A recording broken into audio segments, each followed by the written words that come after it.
Ora então, muito boa noite. Cá Boa estamos noite a nós de todos. novo para mais um Acontece no Centro Espírita.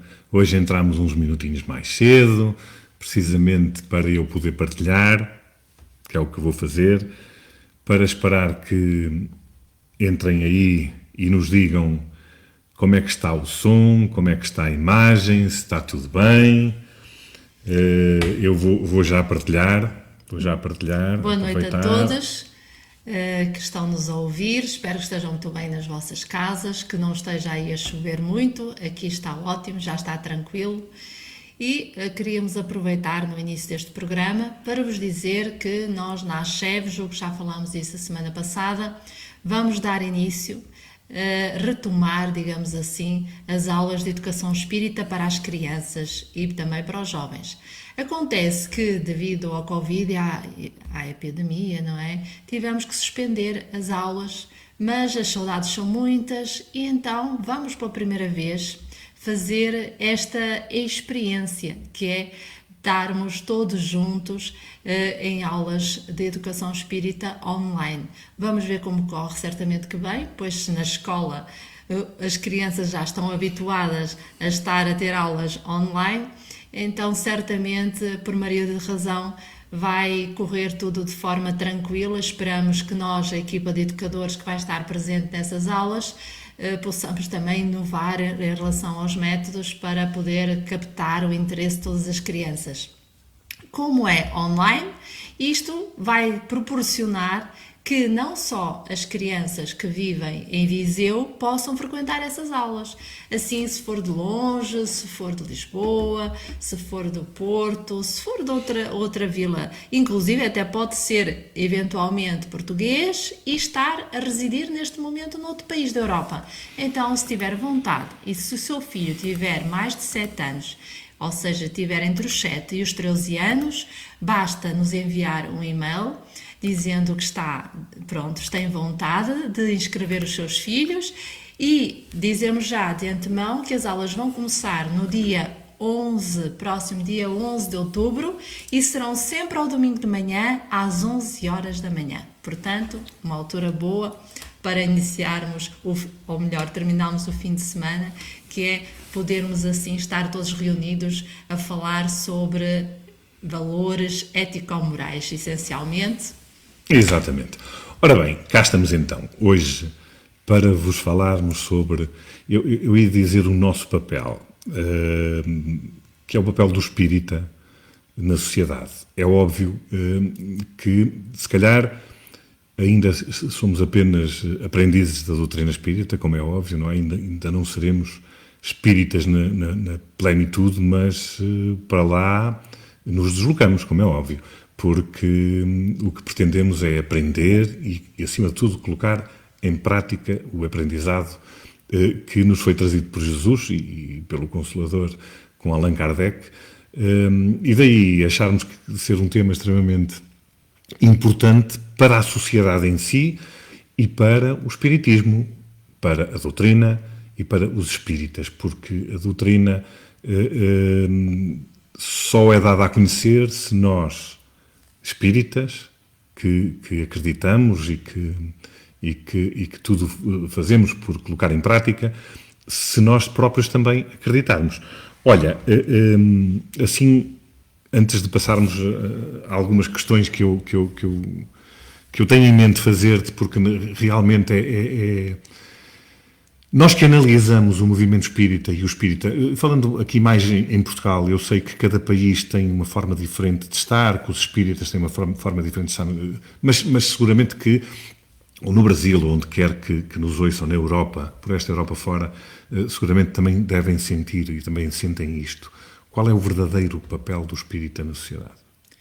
Ora bem, é engraçado que, para responder assim mais diretamente, o verdadeiro espírita é aquele que nós até todos sabemos dar essa definição que Kardec nos elucida no Evangelho segundo o Espiritismo.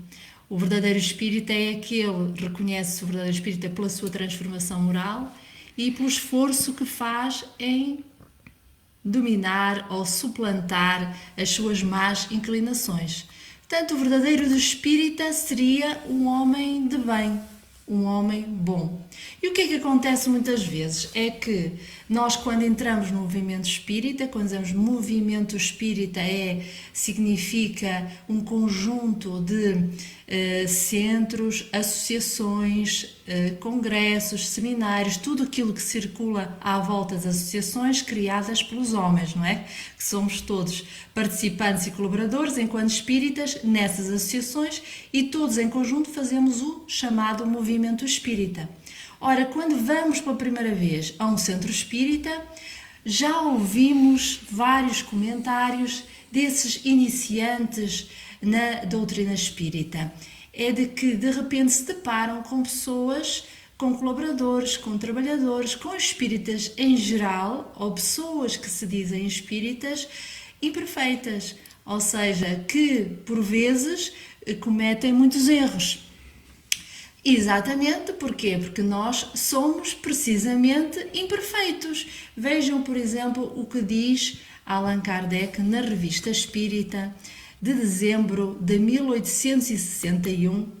Ele faz, aliás, aconselhamos vivamente que leiam para aqueles que querem constituir uma associação espírita, para aqueles que já são trabalhadores e dirigentes, especialmente de uma associação espírita, que leiam este documento de várias páginas nesta revista, porque está lá tudo o que tem a ver com a criação das sociedades espíritas e tudo o que é preciso e essencial para que aqueles que se dizem espíritas, que se sentem como espíritas, que são adeptos do espiritismo, se devam comportar. E o que é que diz? E só vou ler aqui uma frase, precisamente a propósito de sermos ou não perfeitos.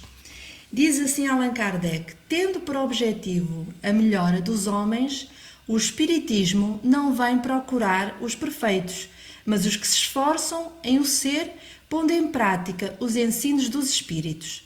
O verdadeiro espírita não é o que alcançou a meta, mas o que seriamente quer atingi-la.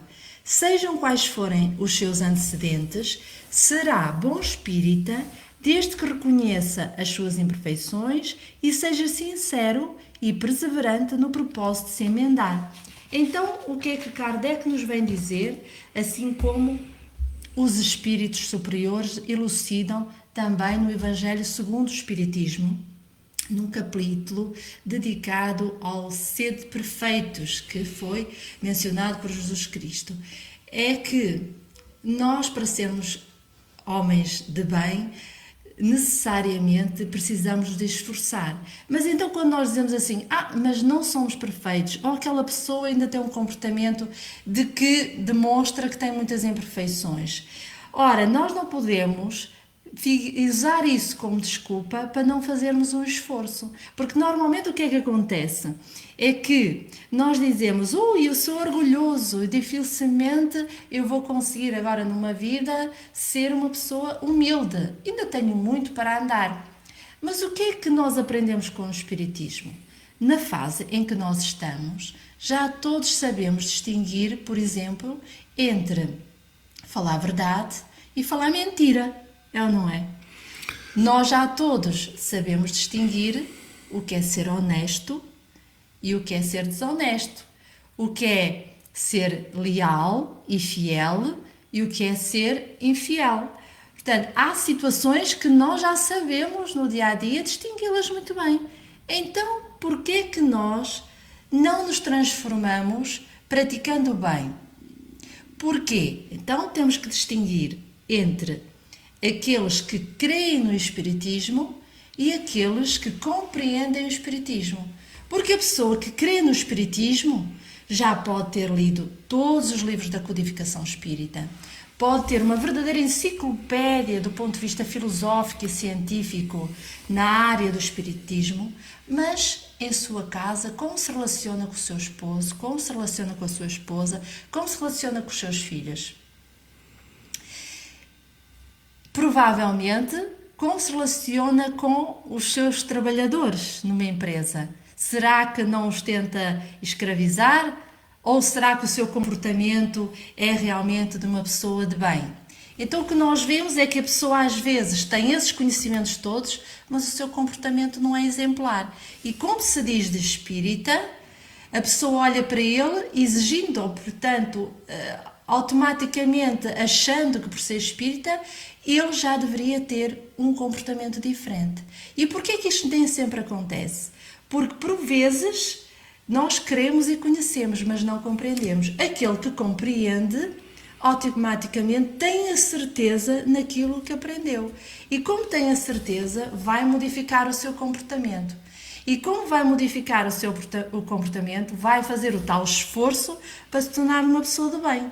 Assim, quando tem um pensamento e é tentado a prevaricar ou tentado por cair em certo vício, o bom espírita inibe-se de o fazer. Tem o pensamento e retrai-se e diz, não, isto não é correto. E faz um esforço para realmente emendar o seu comportamento. Assim. Sim. Eu queria ver se tu não respondias, não explicavas tudo de uma vez, porque senão eu depois também fico calado até ao fim do programa. Porque, na realidade, a questão é mesmo esta, o papel do espírita. E o papel do espírita, de alguma forma, se fôssemos a olhar apenas àquilo que nós entendemos que as pessoas devem fazer enquanto espíritas, era fácil de responder, não é? Temos o conhecimento, lemos a codificação, sabemos, porque nos foi ensinado ao longo da nossa vida, e nós os mais, ou os menos novos, digamos assim, em idade, foi-nos ensinado realmente as mensagens que Jesus trouxe, e era fácil, era pegarmos aquilo, lermos, percebermos e praticarmos, não é? Mas a verdade é que não é que este seja um programa de debate hoje, não, e aliás eu sugiro que inclusivamente quem nos acompanha, que se quiser inclusivamente dar alguma opinião, será sempre importante, e aí manteríamos, sim, o debate. O espírita, nós espíritas, aprendemos. A doutrina ensinou-nos muitas coisas. Temos o conhecimento doutrinário. Sabemos a lei da causa e efeito, sabemos e acreditamos na reencarnação, na comunicação, na comunicabilidade dos espíritos, mas também sabemos que estamos na Terra, um mundo ainda atrasado, não é? De expiação e provas, logo não seremos evoluídos. Aliás, estamos muito longe da perfeição. Muito longe, aliás, conforme vimos dizendo nos programas anteriores, estamos muito longe da perfeição. Porquê persistir no erro se temos tudo à nossa frente? Quer dizer, se dissermos isto é uma caneta, a gente não lhe vai chamar outra coisa, porque ficou definido que era uma caneta. Se nós sabemos como é que as coisas são, porque é que funcionam, porque é que nós temos que amar o próximo, que fazer a caridade, porque é que continuamos a persistir no erro? Olha, temos que ver a posição do próprio e dos outros. Aqueles que são espíritas não podem exigir dos outros aquilo que eles próprios também não são capazes ainda de fazer. E então, se nós aprendemos com Jesus que não devemos julgar, não podemos julgar que o facto de uma pessoa dizer-se espírita não significa que ela já é capaz de concretizar tudo aquilo a que ela aspira, do ponto de vista interior. Não, mas temos temos este princípio de... Certamente. Aprendemos. Sim. O conhecimento nós temos. Mas o conhecimento não chega, porque nós, por vezes, nós verdadeiramente estamos a ler e a estudar, tanto que nós acabámos de iniciar o programa, memorizando uma das frases que é muitas vezes repetida por todos, toda a gente sabe, mas perante uma situação em que há discórdia de ideias, a primeira coisa que ocorre é atacar-se a pessoa e não discutir ideias. E porquê? Nós respondemos assim, somos imperfeitos, mas o bom espírita não responde isso. O bom espírita, no momento em que parte para o debate, o que ele faz é imediatamente centralizar a discussão na argumentação em relação aos conceitos e às ideias. Não vai centrar a discussão e o debate nas pessoas, mas nós espíritas, infelizmente, nem sempre fazemos esse esforço. É por isso que depois, do outro lado, estamos a julgar-nos e a avaliar-nos uns aos outros só pelo fato de termos o conhecimento. Eu lembro, por exemplo, Francisco Cândido Xavier dizia várias vezes que se sentia como um chisco, algo tão pequeno, um chisco de areia no meio de uma areia. Exato.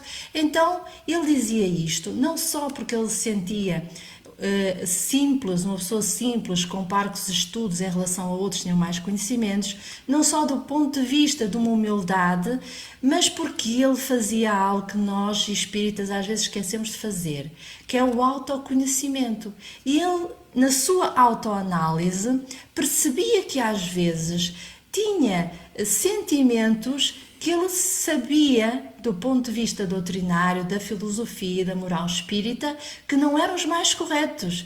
Ele, tal como outros, como Francisco de Assis e outros, também tiveram esses pensamentos. Mas qual é a diferença? É que eles tentam corrigi-los. Mas como percebem que ainda não são perfeitos, esses bons exemplos que nós temos, eles começam logo por admitir a sua imperfeição e fazem um esforço constante de realmente chegar lá, de chegar a essa humildade interior que é verdadeira. Exatamente. Porque é sentida, não é?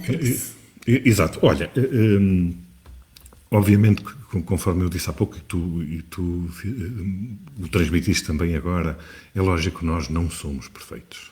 Não somos. Sim. Estamos em busca da perfeição. Aliás, eu até diria, se calhar mais, eu não falaria só no espírita em si, mas no cristão, porque o espírita crê em Cristo, não é? Aliás, foi o mestre que nos trouxe todos estes ensinamentos, que nos prometeu o Consolador, que veio com a codificação, com Allan Kardec, não é?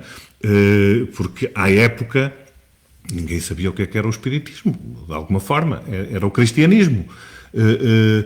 Mas que nós sabemos que de alguma forma nós sabemos as definições de bem e de mal, como disseste há pouco, muito bem. Agora, obviamente que também é verdade que muitas vezes nós sabemos essa definição, mas é mais fácil praticar o mal. Eu não sei se é mais fácil, eu acho que não, que é a mesma coisa. É uma questão de inclinação nossa. Olha, tem tudo a ver, os espíritos que nos vêm dizer é que tem muito a ver com, perguntando Kardec aos espíritos, o que é que eles disseram que nos falta? Vontade. O que nos falta é esforço e vontade. É tão simples quanto isso. Para nós, o que é mais fácil? Afinizarmos com aqueles que têm os mesmos vícios que nós, que também sentem as mesmas fraquezas. Então, como sentem as mesmas fraquezas, nós afinizando-nos com eles, não vamos sentir-nos repreendidos, não vamos sentir inferiorizados, porque estamos no mesmo patamar. Mas há um momento em que nós temos que obrigatoriamente despertar. Tal como disseste, Jesus já tinha falado aquilo que o Espiritismo vem a relembrar. Portanto, a mensagem já nos é dita há milénios. Nós é que ainda insistimos na preguiça e não usamos do nosso livre-arbítrio, porque se nós usássemos a nossa vontade de querer melhorar, nós éramos capazes, porque muitos outros têm sido capazes, portanto só não seguimos os exemplos porque não queremos. É tudo uma questão realmente de vontade. Exato. Então, o que há para fazer, o que é que devemos fazer? Estamos sempre no mesmo beco, não é? E que tem uma saída. É nos momentos em que nós podemos exercer realmente e verdadeiramente aquilo que a gente aprende, nós temos que fazer um esforço e praticar a caridade. Nós temos que ser movidos por satisfazer os interesses da sociedade, dos outros que estão junto a nós e não só a nosso interesse, o nosso próprio interesse. É preciso combater o nosso egoísmo e isso só se faz a partir do momento em que nós estamos junto dos outros, não é? Estamos no envolvimento e na ação, na relação com os outros. Tanto que no capítulo dedicado no Evangelho segundo o Espiritismo ao homem de bem, os espíritos também nos vêm falar sobre o homem na sociedade, o homem no mundo. E vêm-nos lembrar, por exemplo, que há pessoas que se isolam completamente do mundo, não é? Achando que estão, enfim, isoladas e estão só dedicadas a Deus e por isso vão chegar mais depressa ao céu. E que aquele isolamento, não é? Se orarem todo o dia, se fizerem jejuns, mais depressa se aproximam da divindade e da perfeição. Ora, não está devidamente correto, porque dizem os espíritos que aquele que se afasta da relação com os outros homens, como é que ele vai praticar a caridade? Não pratica. Para si É próprio. impossível. E se então os Fazia espíritos egoísmo. vieram dizer que fora da caridade não há salvação, só na prática da caridade, só na relação com os outros é que nós verdadeiramente crescemos. Há muitos espíritos encarnados, homens e mulheres, que preferem, e muitas vezes já ouvimos dizer, preferimos relacionar-nos com os animais do que com os seres humanos, porque os seres humanos nos fazem sentir mal, os seres humanos magoam-nos e os animais não, estão aqui à nossa volta e realmente são amorosos e dedicados. Ora, com os animais nós temos uma experiência no qual sabemos que são nossos irmãos inferiores do ponto de vista evolutivo e que deve ser lindo exatamente essa perspectiva de cuidarmos dele, de os ampararmos, de os tratarmos bem.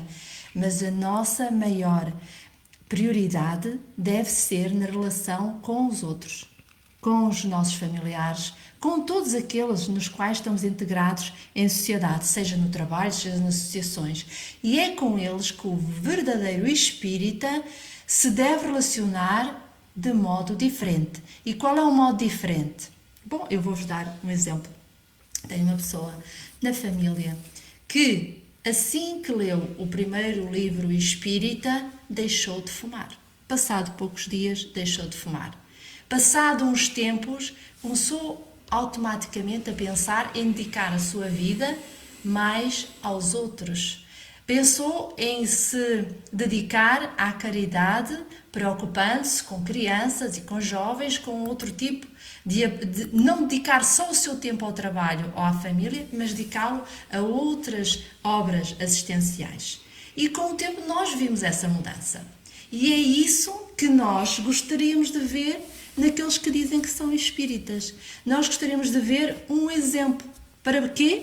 Para nós dizermos assim, realmente o espiritismo transformou aquela pessoa. Exatamente. Olha, nós temos, isto não são suposições, como é óbvio, é aquilo que deveria ser, apenas estamos não a focalizar numa sociedade geral, aliás, estamos a focalizar numa sociedade geral e não no meio espírita em si. Até porque em cada doutrina, em cada filosofia, em cada religião, os seus responsáveis têm precisamente isso, a responsabilidade de poderem ensinar e colocar em prática os bons ensinamentos, não é? Porque eu penso que nenhuma religião ou doutrina traz aquilo que é mau. Nós, espíritas, temos um papel.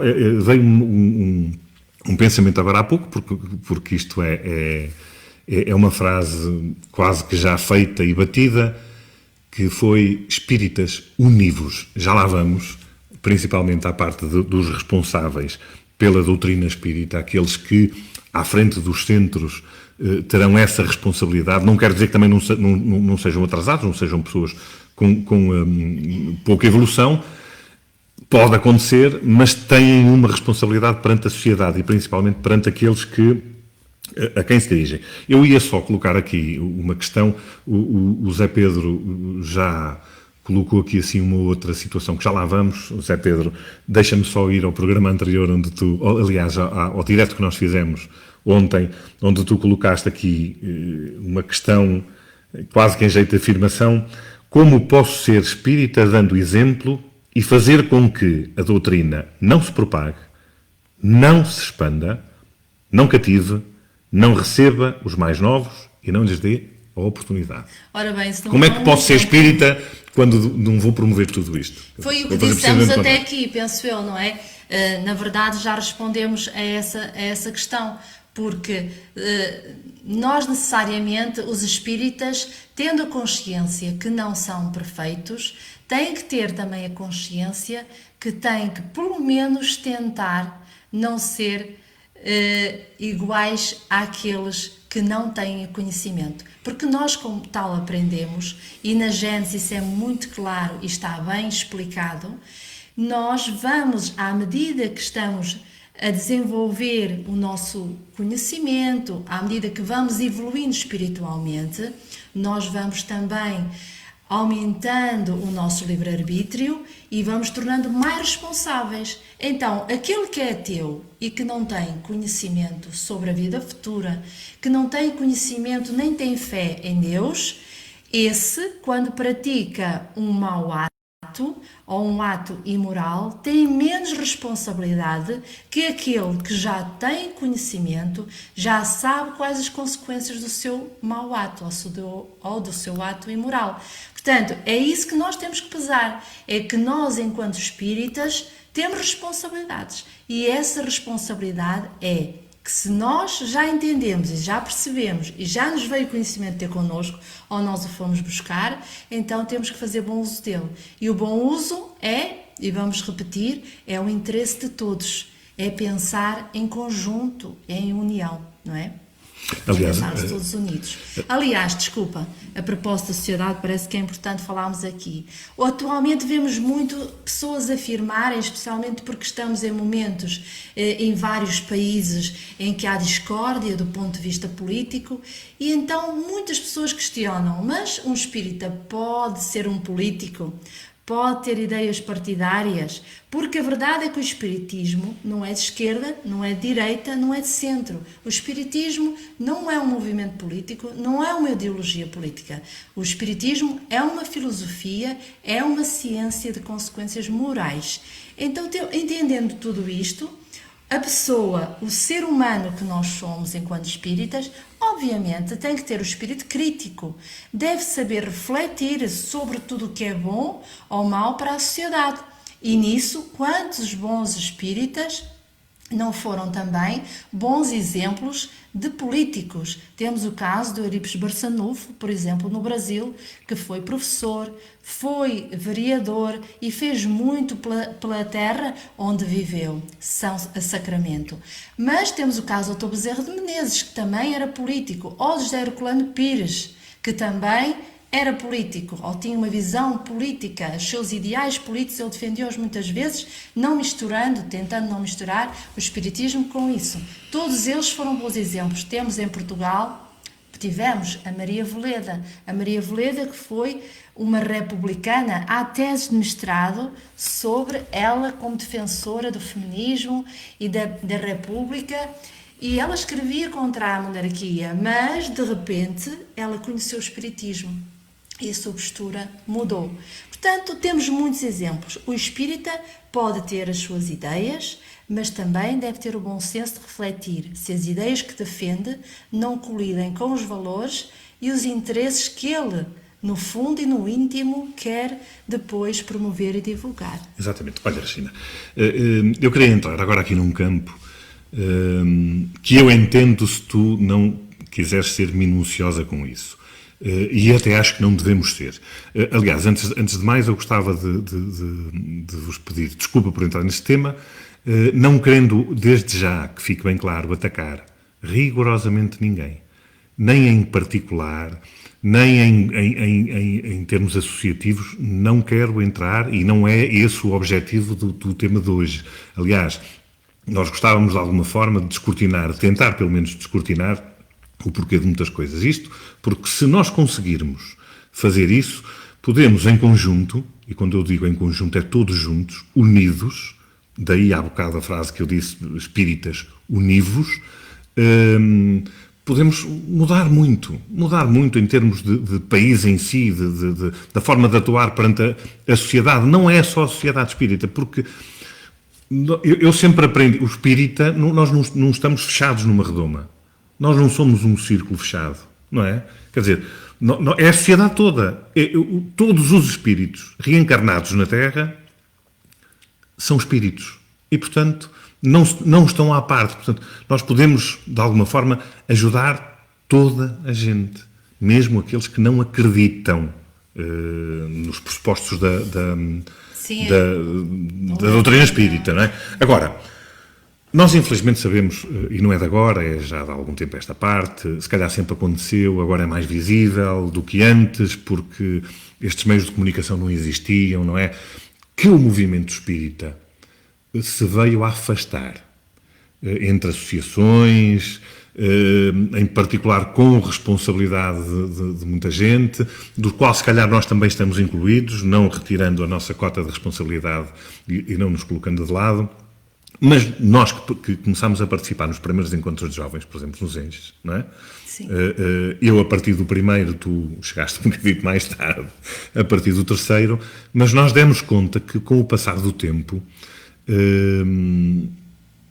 as relações foram-se deteriorando, não é?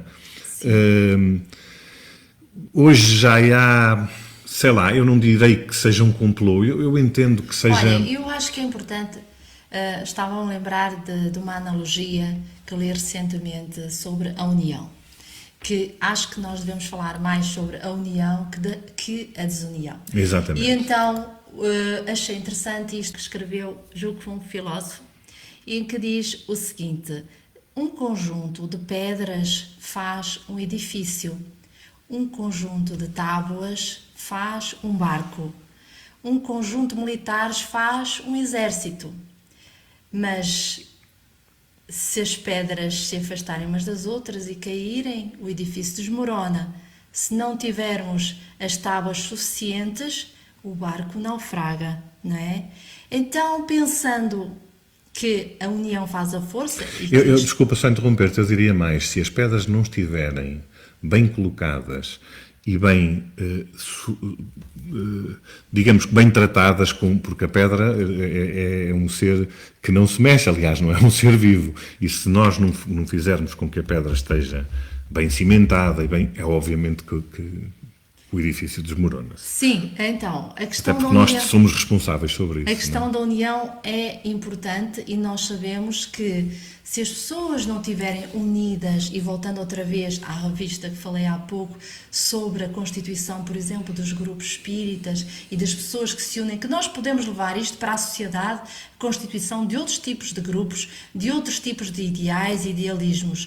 Se as pessoas não estiverem sintonizadas no mesmo ideal, se não houver um sentimento de fraternidade, qualquer grupo está destinado ao fracasso. Então, é preciso união. Aliás, a lei mais defendida pelo próprio Jesus é o sermos irmãos. Somos irmãos e todos filhos de Deus. Isso é essencial. Há que trabalhar muito nesse campo. Mas, ao mesmo tempo, o que é que a gente apreende? É que se nós, enquanto espíritas, também temos problemas de orgulho, não é? É natural que aquele que constitui a sua associação, o seu centro, o seu núcleo, goste de ver tudo à sua maneira e goste que as coisas aconteçam seguindo aquilo que eles determinam ou que nós determinamos enquanto à frente de qualquer projeto.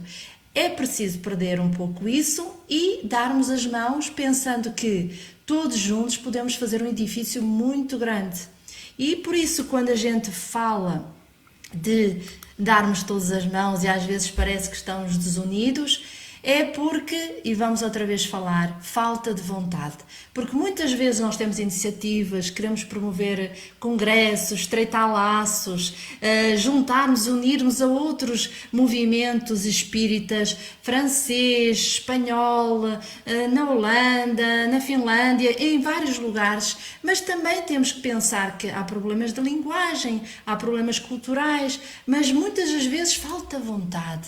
Falta o espírito de iniciativa. É como se às vezes estivéssemos à espera que alguém nos puxasse e sempre.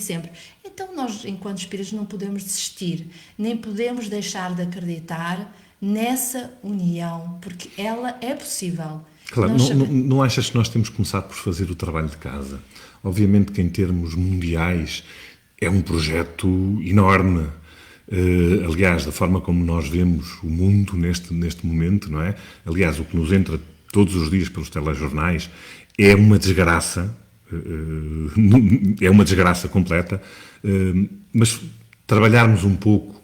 Eu há pouco falei-te que iniciámos o movimento espírita em Portugal, de alguma forma, não o movimento, não criámos o espiritismo em Portugal, ou não trouxemos, mas de alguma forma demos início aos encontros dos grupos dos jovens, que na realidade hoje muitos são os dirigentes das várias associações. Sim. E ainda bem, porque se mantiveram, se fidelizaram encontraram no Espiritismo realmente aquilo que é necessário até para nos alimentar o espírito de alguma forma, não é? Quer dizer, agora, teríamos que manter, será porque, muitas vezes, como disseste, o egoísmo, o ciúme, parece-me que muitas das vezes só nos lembramos dos ensinamentos quando acontece com os outros. Quando acontece connosco, não. Mas isso nós verificamos no nosso dia-a-dia. Connosco, não é preciso ser só em termos doutrinários. No nosso dia-a-dia, muitas vezes, nós comentamos a vida dos outros, mas quando acontece precisamente connosco, já é diferente, porque já somos nós. Nós estamos precisamente habituados a isso. Agora, o Consolador, Cristo e o Consolador, trazido por Allan Kardec, trouxe-nos ensinamentos muito preciosos. A questão da caridade, a questão do amor, é essencial para que a gente consiga compreender quando o outro erra. Porque errar é humano. Não é humano, errar é do espírito. Estamos no corpo humano, mas errar é do espírito. O espírito, enquanto desencarnado, também erra. E está fora da carne. E também erra. Porque ainda não evoluiu o suficiente e porque ainda está ligado a pensamentos menos corretos. Mas, na realidade, se nós pensarmos que a base da doutrina espírita, para lá dos conceitos, para lá da crença na reencarnação, nas vidas sucessivas, na comunicabilidade dos espíritos, a base principal da doutrina espírita e de qualquer doutrina que deveria ser, e é a caridade e o amor. Enquanto nós não praticarmos e não percebermos que mesmo que o nosso irmão erre, e ainda mais que defenda a mesma doutrina, a mesma filosofia, não é? Que ele erra, nós também erramos. Enquanto nós não percebermos que temos que dar a nova oportunidade, ou, diria, dar a outra face, em algumas circunstâncias, claro que sim, porque é assim que nós conseguimos buscar a compreensão para connosco próprios também, é extremamente importante que, ao invés daquilo que às vezes se vai verificando, infelizmente, realmente as pessoas reagem muito a quente em cima de algumas situações, e depois, em vez de mostrarmos um movimento unido, não é? Fortificado, não acontece isso. Eu tenho pena, e desculpa trazer puxar este assunto, porque como tu costumávamos participar em congressos, em encontros de jovens, tu se calhar participaste em muito mais encontros já em fase adulta, que realmente hoje não verificas. E a pandemia só existe desde março. Portanto, a questão é que o movimento estagnou. É aquilo que se verifica, não é? Quer dizer, nós não podemos falar que estagnou, portanto, digo eu... Quando eu digo estagnou é desta forma, continuam não é? a haver muitos congressos, muitos encontros, continuam a haver muitas lives, especialmente agora que há online tantas e mais tantas. Eu julgo que até a maior parte dos centros espíritas descobriu que é possível levar a tão longe o conhecimento e então agora quase todos os centros estão a proporcionar a todos aqueles que os seguem mais longe esse bom exemplo, essas formas de divulgar.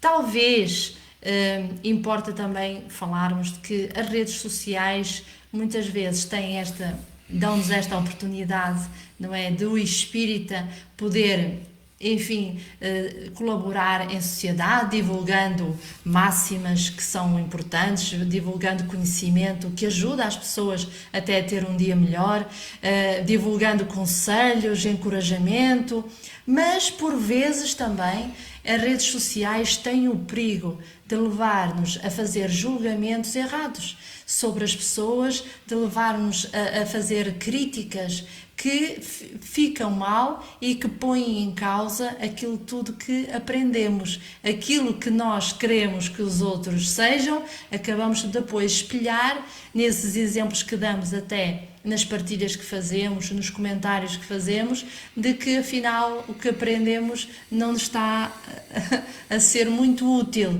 Então também temos que ter esse cuidado, ter esse bom senso de tudo aquilo que nós avaliamos, daquilo que julgamos de forma errada, não é? De alguma forma dizer que não estamos zangados, como é óbvio, às vezes estamos Talvez tristes. esteja mais sério. Às vezes estamos tristes porque realmente eu acho que é muito fácil nós lermos um texto, não é?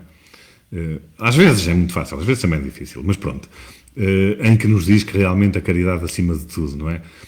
O que deixa triste, o que nos deixa triste não é só nós aqui estamos a tentar dissecar um pouco mais um tema que eu acho que achamos que é extremamente importante ser falado e debatido. Obviamente que se calhar deveríamos generalizar por todas as religiões, filosofias, para que pudéssemos mais depressa chegar onde queremos, não é? Que é a paz, que é a fraternidade, mas realmente há uma outra menção que, por exemplo, a Tânia fez, que para conseguirmos chegar mais além e conseguirmos, de alguma forma, respirar fundo até naqueles momentos em que alguma revolta nos assalta por alguma coisa que ouvimos ou por alguma coisa que gostámos menos, é sabermos ter essa disciplina. A disciplina temos que a ter sempre. De preferência, não nos agarramos exclusivamente aos livros, isso também é extremamente importante lermos, instruirmos, porque também dizia, né, espíritas, instruí-vos, não é? Primeiro amai-vos. E depois instruí-vos. Agora, devemos ter essa instrução, sim senhor, mas para que é que queremos a instrução se depois não colocamos em prática? Para que é que queremos aprender e ler e tal? Nós não vamos passar seguramente a vida toda, não é? Sentamos-nos ali num sofá, livrinhos, vamos ler. Pronto, olha, agora já sei isto. E depois colocar em prática. Não faz sentido, aliás, nós temos que praticar, não é só...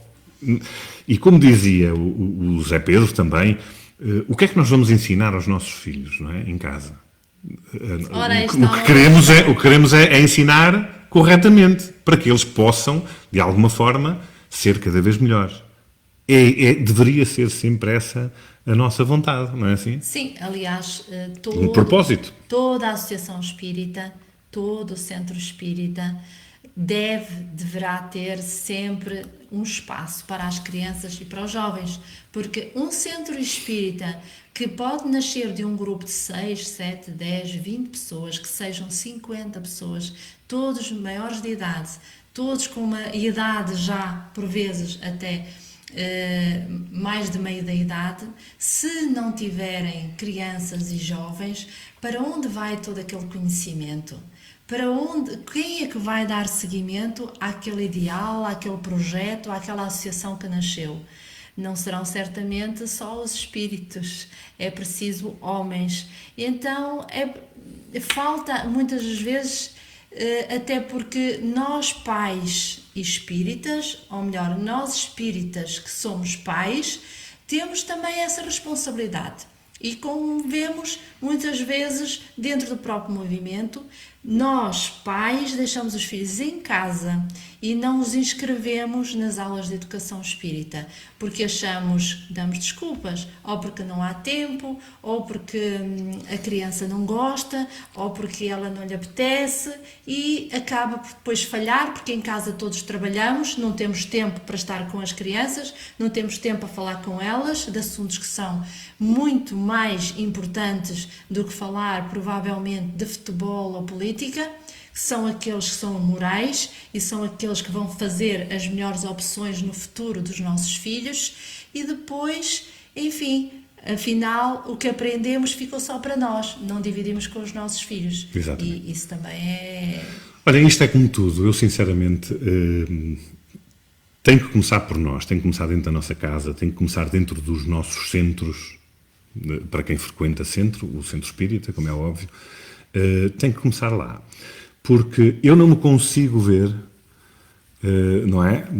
A ensinar e a aprender, acima de tudo a aprender. Mas eu não consigo ver um dirigente, alguém responsável num centro, a transmitir aquela moralidade toda, que são pessoas, e de repente, por qualquer outra circunstância, fazerem o contrário quando é para fora. Isso não pode, nós não podemos... Nós temos que ser todos iguais, não é? E o que aprendemos O aprendizado é para toda a gente. A matéria, digamos assim, é a mesma. Não é diferente entre centros, entre casas. Não é diferente. É igual para todos. E, portanto, sendo igual para todos, porque é que não estamos a dizer aos nossos associados, a quem frequenta as nossas casas espíritas, estamos a ensinar nas palestras, estamos a ensinar a moralidade, estamos a ensinar a doutrina espírita. E, de repente, chegamos cá fora e fazemos o contrário. Isso não pode acontecer. Eu acho que nós temos que começar a olhar para dentro. Temos que começar a olhar para dentro, cada um na sua casa espírita, no seu lar, e aí sim dizermos, não, vamos lá parar com isto. Porque, na realidade, o aprendizado é o mesmo. Os livros são os mesmos. O Evangelho segundo o Espiritismo, por exemplo, vou dar um exemplo da ASED, ou de um outro qualquer centro no Brasil, só porque está escrito num português diferente, não quer dizer que não diga a mesma coisa, porque diz precisamente a mesma coisa. O Evangelho segundo o Espiritismo, traduzido para inglês, para francês, para chinês, seja lá para o que for, o ensinamento lá está, é o mesmo. A forma de perceber é uma doutrina exata, claríssima. Não tem dogmas e, portanto, não tem como, é assim, mas pode ser de outra maneira. Não. É clara. A doutrina é clara. E a gente tem que entender conforme, dessa forma, precisamente. Portanto, é extremamente importante que as pessoas comecem a perceber que não vale de nada muitas vezes estes afastamentos, estas desuniões, às vezes até picardias, não vale de nada. Porque isso não vai levar a lado nenhum. Nós vamos responder todos da mesma forma. É quando chegarmos ao lado de lá. Nossa consciência grava tudo e do lado de lá não sabemos mais uns do que os outros. Aquilo que aprendemos ou colocamos em prática ou não colocamos em prática. Fica esse alerta, aliás. Estou a ver vários comentários. Exatamente. De pessoas que realmente acabam por sintonizar essa mesma sensação de que quando vão ao centro espírita, tal como falámos desde o início, vão à procura de encontrar pessoas do ponto de vista moral já mais prontos a ultrapassar as suas imperfeições. Mas estamos todos aqui a aprender, nós estamos aqui a falar e provavelmente mais logo estamos a cometer mais, enfim, um pecadilho, mais um pequeno pensamento que não devíamos ter. Exatamente, mas eu não sei se leste aqui este comentário do nosso amigo Pinto Serra. Sim, sim, né? Exatamente, portanto, quando diz que faz referência ao livro dos médios, não é? Exatamente. Portanto, além do palco existe contacto direto e sobretudo o exemplo. Não estou a perceber o que quis dizer agora. Deixei de frequentar os centros. No item 4 do livro dos médiuns, se a memória não me falha, Kardec é bem claro. Além do palco existe o contacto direto e, sobretudo, o exemplo. Pois, obviamente, aliás, na tal revista que estavam a falar sobre a constituição dos centros espíritas, Kardec fala muito isso. Fala que as pessoas, especialmente aqueles médiuns ou aquelas pessoas que vão frequentar o centro espírita à espera de ver grandes oradores, as pessoas saem daquele momento da palestra e depois no contacto direto, na relação no dia-a-dia com os outros, com os seus colaboradores, com as pessoas que trabalham, acabam por ser completamente diferentes. Eu já ouvi, aliás, oradores dizerem que eu sou orador, eu não disse que era um bom espírita, portanto justificando às vezes alguma atitude que não estávamos à espera. Então, se nós fazemos isso, nós não estamos a ser exemplo daquilo que falamos. É preciso ter bom senso, é preciso realmente fazer um esforço maior e ter mais boa vontade. Exatamente. Em relação a isso. Sei que havia ali muitas perguntas em relação... Que nós iremos voltar atrás depois para eventualmente falarmos num outro... Talvez seja num próximo programa, exatamente. Porque as que são relacionadas com o rostanguismo e assim, poderemos depois desenvolver noutra altura, que foge um bocadinho ao foco da sociedade. Mas do espírito em sociedade também falámos assim muito sucintamente, mas exato. A verdade é que desde sempre surgiram doutrinas que muitas vezes... causadas por um só, às vezes um só, é capaz de trazer imenso sofrimento, atraso, inclusive espiritual, para a humanidade. Vejam só as ações que, quando nós não nos unimos, podem dar origem a pequenas influências que podem levar a que a gente se atrase e que demore muito mais tempo a alcançar o conhecimento e a nossa evolução espiritual. Estamos quase no fim. Olha, como a Tânia ainda agora disse, tem que haver evangelização, acima de tudo haver evangelização, mas também nós tomarmos essa evangelização, principalmente para quem evangeliza, para não falarmos só e darmos precisamente o exemplo. Fica também o pedido a todos os nossos amigos, porque não deixarão de ser nossos amigos. Por isso, por este país fora, fica realmente o pedido para que, de alguma forma, se unam. Nós participámos nos primeiros encontros de jovens, em vários congressos, e eu acho que temos essa, digamos que, obrigação. É uma responsabilidade enorme. Fica o pedido para que realmente se comece a pensar nisso.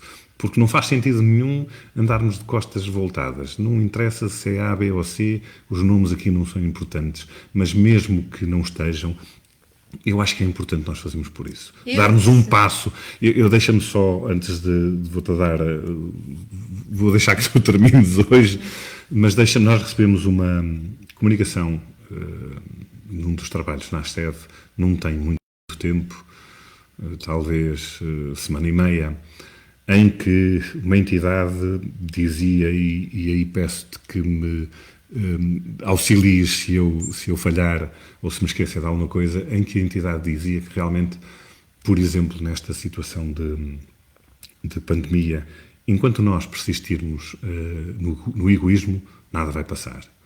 Enquanto nós... porque o que acontece é que a maior parte das vezes nós dizemos, sim senhora, vamos cumprir porque tem que ser e não sei o quê, de repente abrem um bocadinho da janela, entra uma aragem e nós já não sabemos onde é que andamos.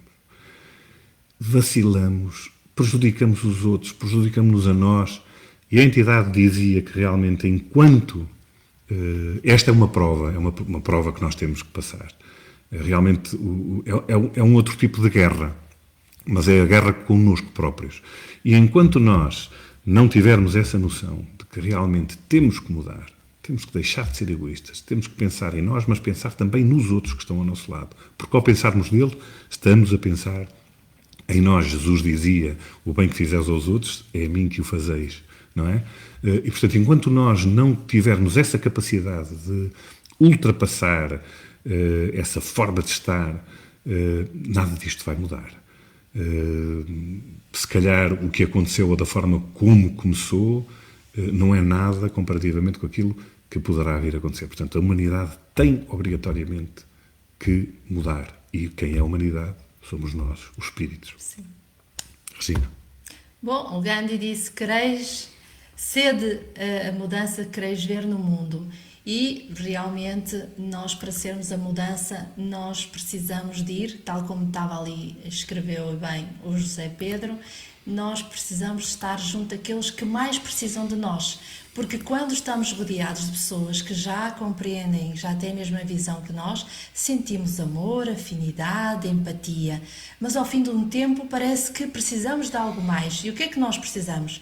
De ir junto às pessoas que vemos em sofrimento, porque estão em sofrimento, porque ainda não compreenderam que existe uma vida futura, ainda não compreenderam quais as consequências dos seus atos, das suas más opções, e elas precisam de esclarecimento, precisam desse entendimento, e é junto delas, dessas pessoas, que nós fomos ou seremos um bom exemplo, e junto dessas que por vezes são as mais difíceis, porque são as que descredibilizam, são as que fazem provocações, são as que dizem que não querem saber, mas são essas que mais precisam. Por isso mesmo, Jesus, enquanto o espírito mais elevado que alguma vez veio à Terra, ele não se importou, fez com muito amor, veio até junto de nós, que ainda somos ovelhas desmalhadas, dar-nos esses ensinamentos que nos estão a servir agora para dar alguma luz, para despertarmos aos poucos e quem sabe em breve todos nós vamos ser capazes